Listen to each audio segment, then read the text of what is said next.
Good evening, Onnadal. This is Ramalakshmi from Tamil Nadu. Today is my first day of public speaking course held by Arthur Sherry. I have to thank him for this golden opportunity. Thank you, Arthur Sherry. On this first day of public speaking course, I have been asked to speak on a topic called Internet, a pleasure or a pain.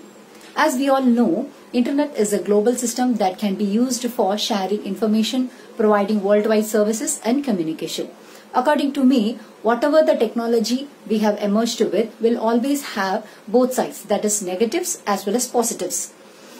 According to me, Internet is a pleasure. That's why we are all able to get connected with this wonderful course of public speaking. I think this is a great pleasure for me. At this point of time, that is in this pandemic situation, Internet is the major source of knowledge sharing.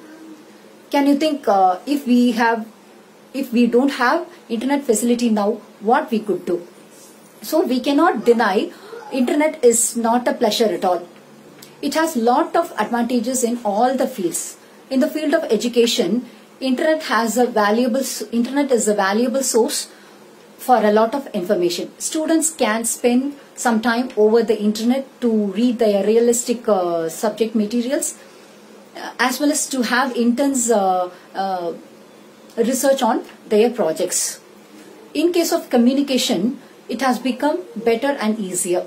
Mailing facility is available as well as video calls are also available now to talk to someone. As well as daily updates and current happenings are made available in the Internet instantly. When it comes to e-commerce, I think Internet is a great platform to enhance our business.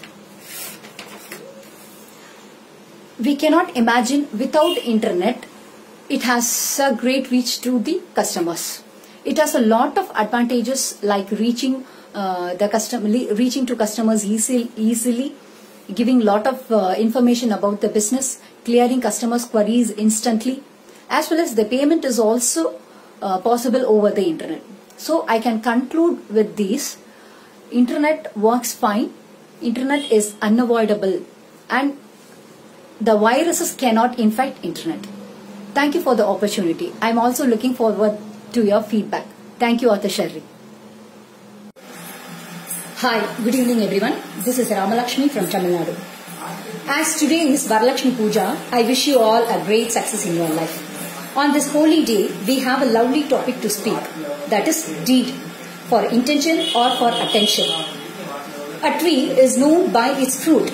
Likewise, a man will be known by his deed. A deed is nothing but an action, that's something we do. In Bhagavad Gita, a deed is described as a necessity to do anything or everything. So that something we do must be a good thing and it must have a good intention and it must not be done for seeking the attention of others. So if you do the right things, the right results will happen to you. If you don't do the right things, then of course the right results will not happen to you. So whether it is a good deed or bad deed, it will always pay back. Right? In Bhagavad Gita, Krishna says, do your deeds and do not think about its fruits or results. But whatever you do, do effectively and efficiently with your focus and know what you are doing. Right? There is a famous proverb. All of you know that as you sow, so shall you reap. So be good, think good and do good. Thank you for the opportunity. Thank you, Arthur Sherry.